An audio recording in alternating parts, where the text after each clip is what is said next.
Saludos mis queridos hermanos y bienvenidos a este tema que es sumamente importante para nuestra vida.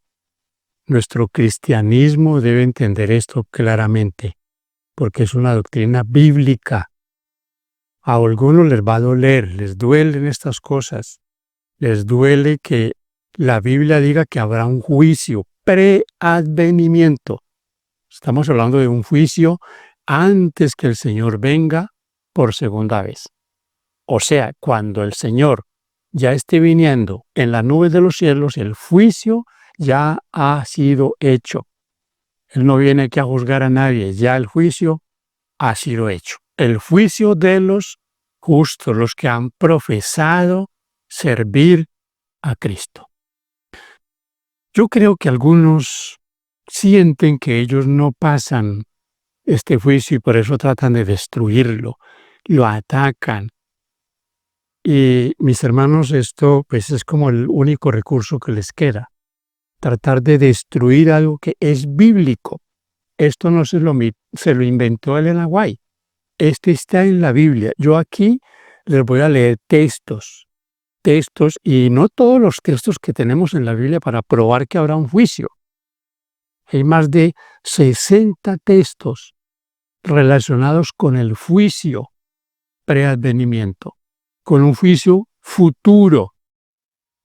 Nosotros creemos, interpretando Daniel 8:14, que en 1844 comienza el juicio de los muertos y que en algún momento antes que Cristo venga por segunda vez se juzgará a los vivos, a los justos vivos.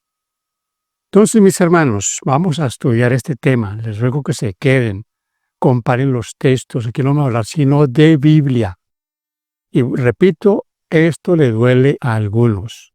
Les duele, les va a doler, porque eso no es un invento de nadie. Está en la Escritura. Y tratar de destruir el juicio es tratar de destruir el trono de Dios. Quiero contarles una pequeña historia que pasó aquí en Colombia esta semana. Una mujer fue capturada, pero lo interesante de esta captura es que esta mujer hacía 20 años había matado un policía en Manizales, ciudad colombiana. Y 20 años después de haberse escapado, de haber cambiado su fisionomía, de haberse hecho arreglos en su rostro y en su cuerpo, fue capturada por la policía. A veces estos casos suceden, la justicia, como dicen, tarda, pero llega. ¿Cuándo iba a pensar esta mujer que iba a ser capturada?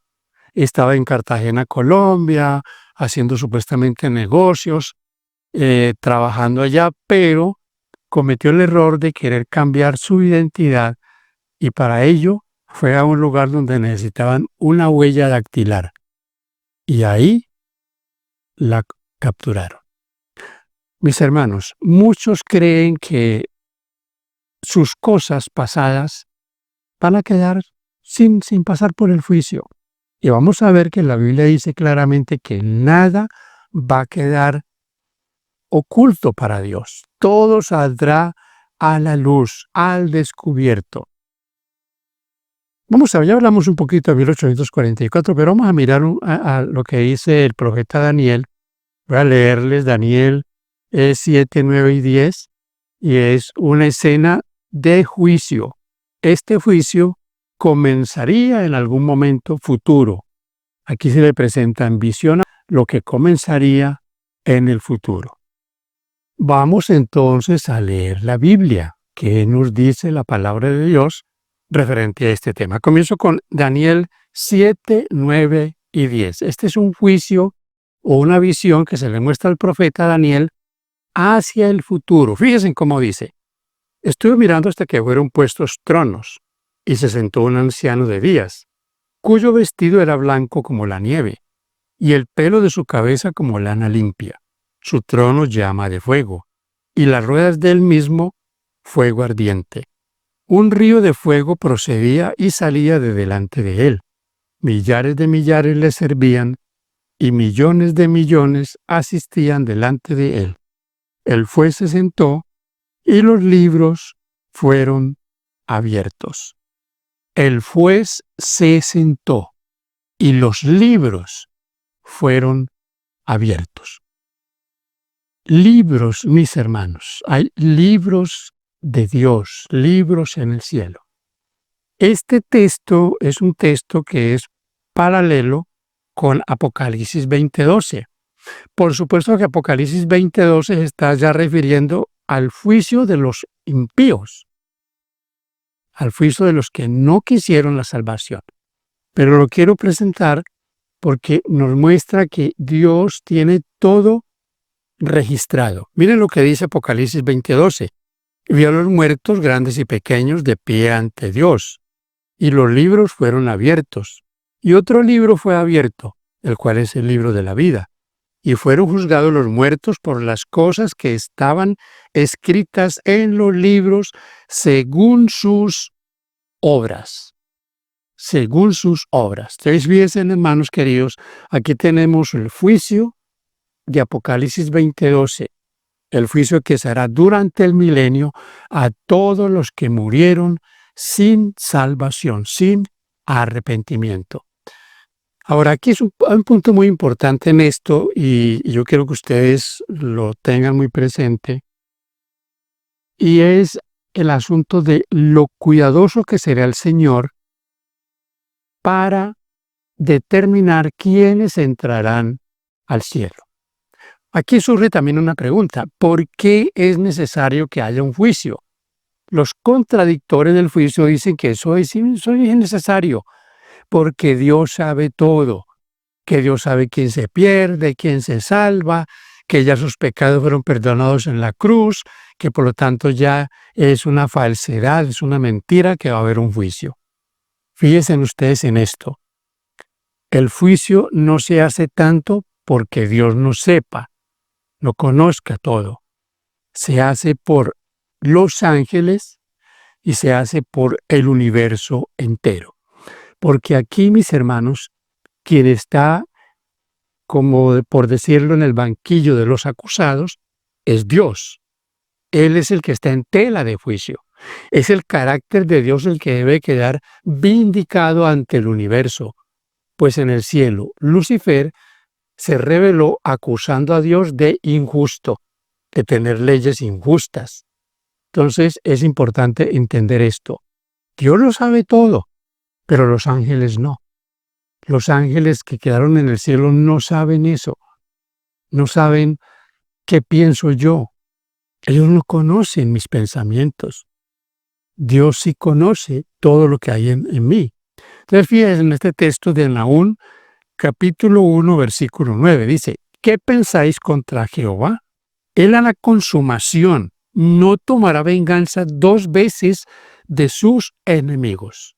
Dios no permitirá que el pecado se levante otra vez. Mi hermano, mi querido amigo, ¿le parece a usted que ha sido poco este sufrimiento?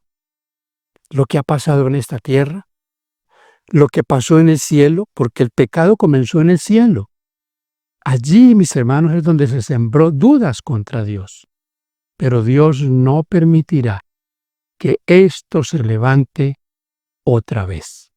Así que Dios será muy minucioso en quienes entrarán al reino de los cielos. Por eso, fíjense en lo que dice Apocalipsis 21:8 y versículo 27. Dice el 8: pero los cobardes e incrédulos, los abominables y homicidas, los fornicarios y hechiceros, los idólatras y todos los mentirosos tendrán su parte en el lago que arde con fuego y azufre, que es la muerte segunda. No entrará en ella ninguna cosa inmunda, o que hace abominación o mentira, sino solamente los que están escritos en el libro de la vida del Cordero. ¿Qué no entrará? Nada impuro, nada sucio.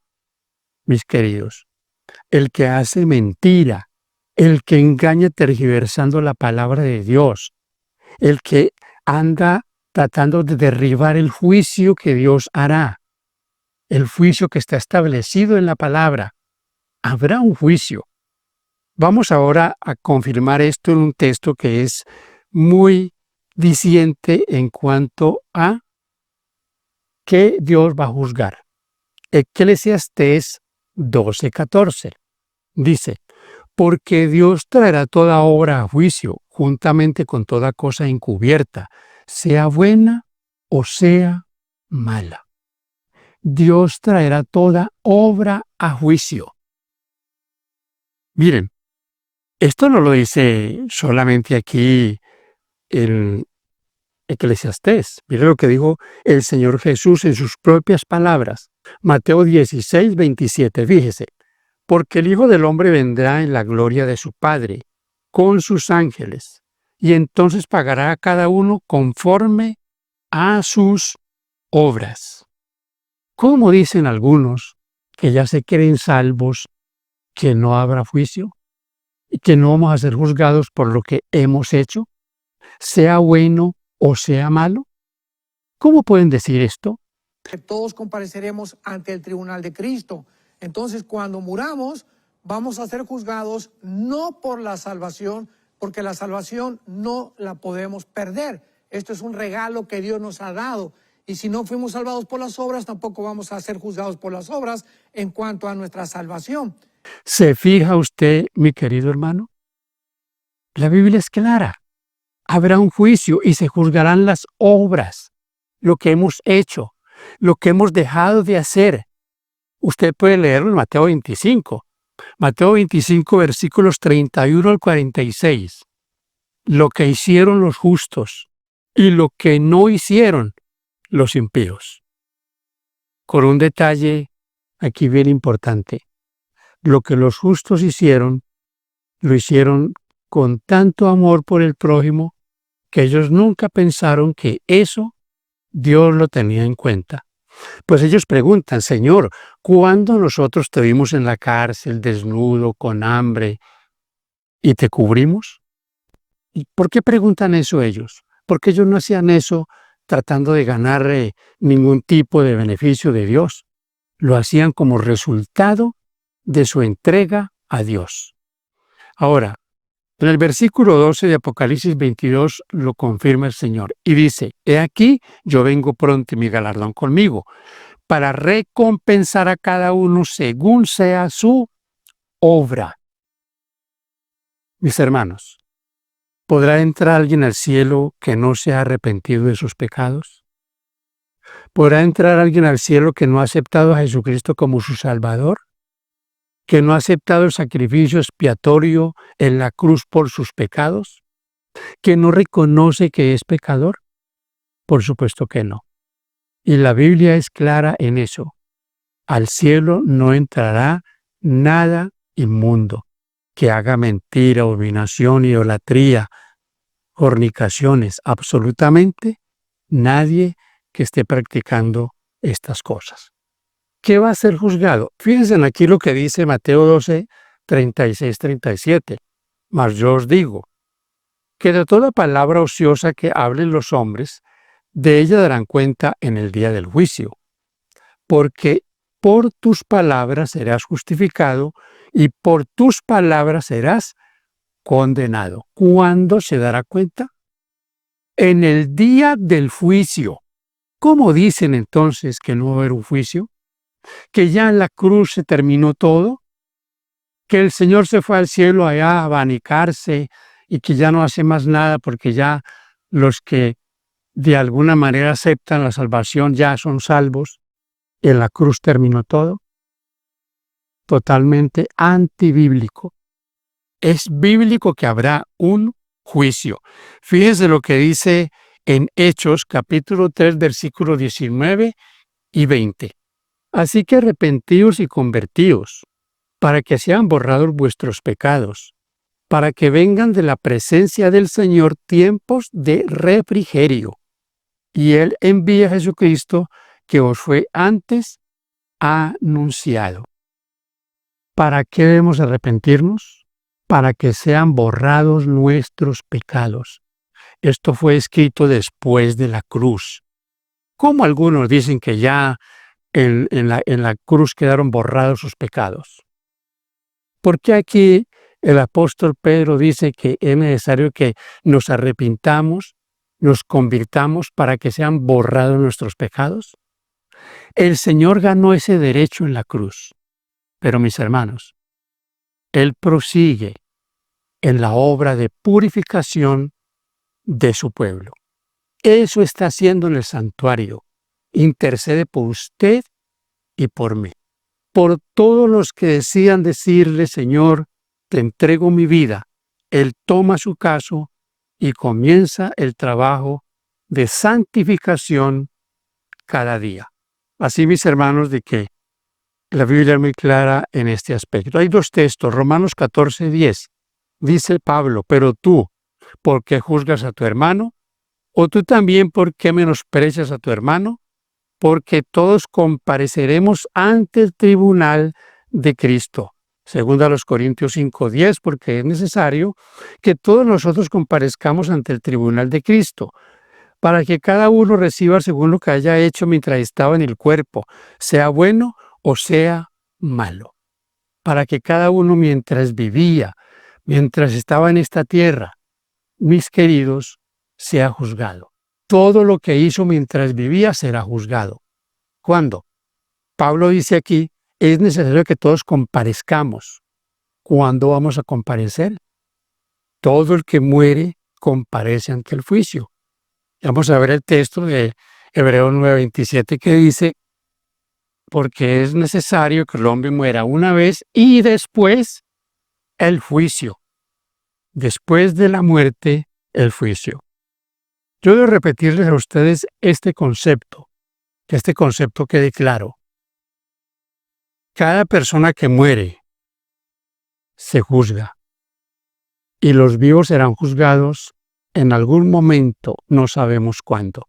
Pero cuando Cristo ya esté viniendo en las nubes de los cielos, el juicio ya habrá sido hecho. Algunos enseñan que el Señor va a venir a juzgar y que los va a llevar al cielo, que las bodas del Cordero, y que entonces allá los va a juzgar, y que si alguno era muy chismoso, pues va a tener menos premio. Hablan de premios. He escuchado eso en varios predicadores, que en ese juicio se van a dar los premios. Que si alguno no hacía la obra del Señor, era muy perezoso, entonces ese va a tener un premio menor. Y si había un chismoso, pues el chismoso va a tener un premio menor. Mis hermanos, ¿quién dijo que un chismoso entraría al cielo? ¿Dice la Biblia eso? ¿No dice el mandamiento no levantarás falso testimonio? Eso dice el mandamiento. Así que ninguno que haga estas cosas va a entrar al cielo. Aquí tengo el texto dicho, dice el apóstol en la carta a los Hebreos. Y de la manera que está establecido para los hombres que mueran una sola vez y después el juicio. Hay una pregunta que aquí quiero contestar. ¿Se borrará alguien del libro de la vida? ¿Dios borrará a alguien después de haberlo puesto en el libro, lo borrará? Vamos a ver dos textos. El primero está en el Antiguo Testamento. Hago referencia a el diálogo de Moisés con Dios. Ante la rebelión de Israel, Moisés le pide a Dios que lo borre del libro que él ha escrito. Moisés sabía que Dios tenía un libro donde él tenía registrados a sus siervos, a sus fieles, a los que entraban en el plan de salvación y comenzaban a caminar con el Señor. Moisés le pide entonces, bórrame de tu libro, pero fíjense lo que Dios le contesta. Dice el versículo 33 del capítulo 32 de Éxodo. Fíjense cómo dice. Y Jehová respondió a Moisés, al que pecare contra mí, a éste raeré yo de mi libro. ¿Al que qué? Al que pecare, al que se rebelare contra el Señor. Es que yo puedo estar, hermano querido, caminando los caminos de Dios, muy juicioso, defendiendo la verdad bíblica, predicándola, profesando ser un cristiano. Y puedo ser un buen cristiano, pero yo no estoy aquí obligado. Aún Dios no me ha sellado. Yo puedo tomar decisiones contrarias a mi fe. Podría decir yo no quiero ya saber nada de la Biblia, pero he estado en este camino. Pero mi determinación podría ser ya no quiero más. Como dice el texto, el Señor se tarda en venir, por lo tanto me voy a ir a comer y a beber con los borrachos. ¿Qué hará el Señor con alguien que se revela de esa manera? ¿Lo va a salvar a las malas? ¿Lo va a llevar al cielo porque según el calvinismo ya salvo, siempre salvo? Y lo que dicen predicadores como Armando Alducin, ya salvo, ya una vez salvo, ya no se puede echar atrás. Apocalipsis 3:5. El que venciere será vestido de vestiduras blancas, y no borraré su nombre del libro de la vida, y confesaré su nombre delante de mi Padre y delante de sus ángeles. Apocalipsis 2 y 3 tiene esta palabra en cada una de las iglesias. Se repite una y otra vez. Al que venciere.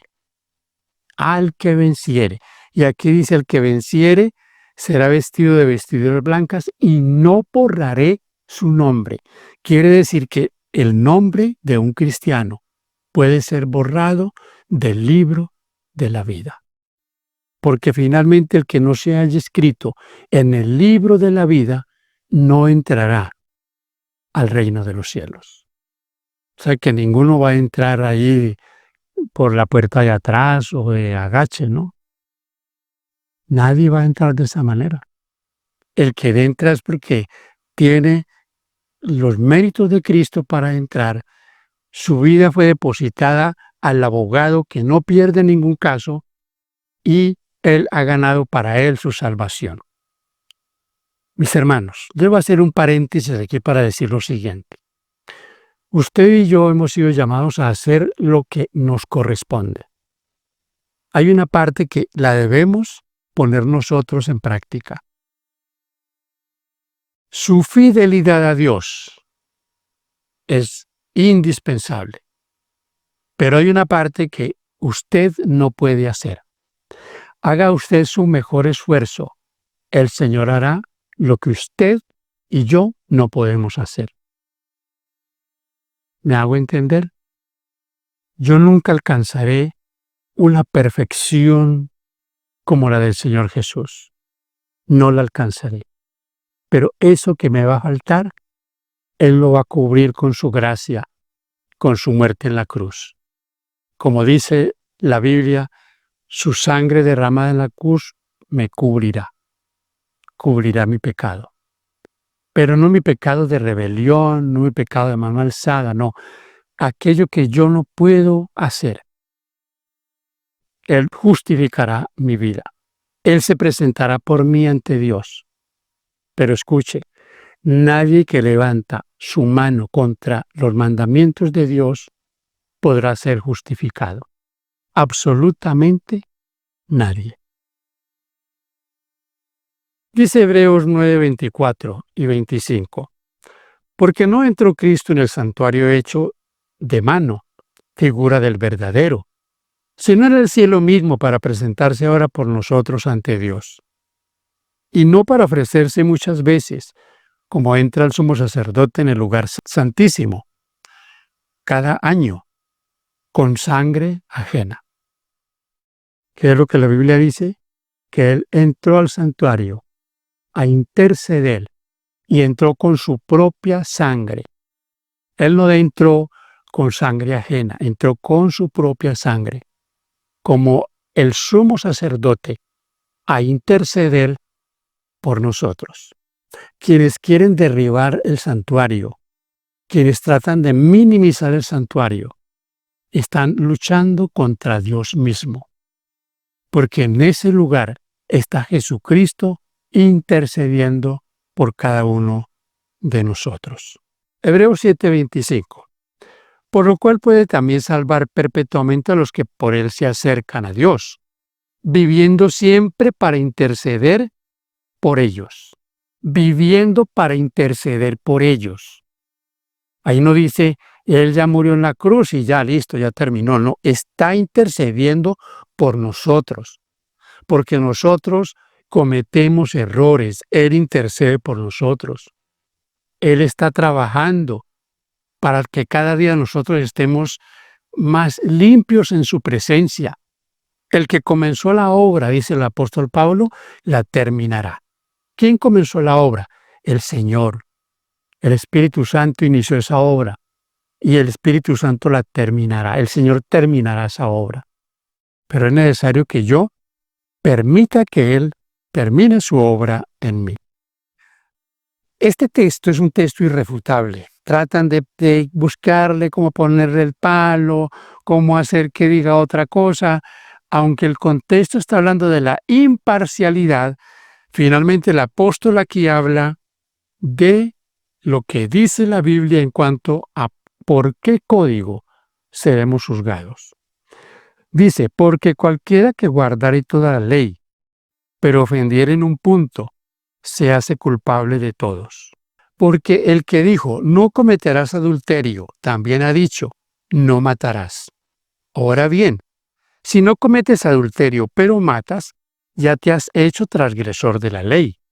Así hablad y así haced como los que habéis de ser juzgados por la ley de la libertad. Aquí está hablando de la ley de Dios, de los 10 mandamientos. El que dijo no cometerás adulterio, también dijo no matarás. Si yo no cometo adulterio, pero quito la vida a un semejante, ya soy culpable. Cualquier mandamiento que se esté violando de esa ley me hace culpable. Aquí no está hablando de la ley ceremonial, no está hablando de circuncisiones, de nada de eso. Está hablando de los 10 mandamientos, de la tabla de los 10 mandamientos. Éxodo 20 y Deuteronomio 5. Mi querido hermano, ¿cuál es el fin del discurso? Según lo que dice el sabio Salomón. El fin de todo el discurso oído es este: teme a Dios y guarda sus mandamientos, porque esto es el todo del hombre. Teme a Dios y guarda sus mandamientos. ¿A qué abogado yo le he dado mi caso? ¿Tengo el mejor abogado? ¿El que no ha perdido ningún caso? ¿Que aquellos que le han confiado a él su vida salen victoriosos? El apóstol Pablo en Romanos dice, porque ninguna condenación hay para los que están en Cristo Jesús. Y los que están en Cristo Jesús no levantan su mano contra la ley de Dios. Quede eso bien claro. Los que están en Cristo Jesús son leales a Dios. ¿Qué abogado tienes tú? ¿Fue el Señor al cielo a pasar el tiempo o fue a abogar por mí? El apóstol Juan dice en su primera carta, capítulo 2, versículo 1, lo siguiente: hijitos míos, estas cosas os escribo para que no pequéis. Y si alguno hubiere pecado, abogado tenemos para con el Padre, a Jesucristo el justo. ¿Dónde está ese abogado? Está en el cielo. Intercede en el santuario por usted y por mí. Alabado sea el Señor. Mis pecados deben llegar hasta el santuario para ser perdonados, para que sean expiados. Tengo un sumo sacerdote, no el que entraba cada año al santuario para hacer expiación por el pueblo. No, tengo uno que entró una vez para siempre e intercede por usted y por mí. Confíale a él tu caso. ¿Debo yo confiarle mi caso? Y él no perderá. Pero es necesario que yo, mis hermanos, tenga plena confianza en él. Y la confianza en él hará que yo ande en sus caminos, en sus pisadas. El tema del juicio, mis hermanos, y el juicio investigador es un tema que nos da confianza, nos da la seguridad de la salvación. El Señor no va a venir a ver a quién va a salvar. Él ya viene por los que ha salvado.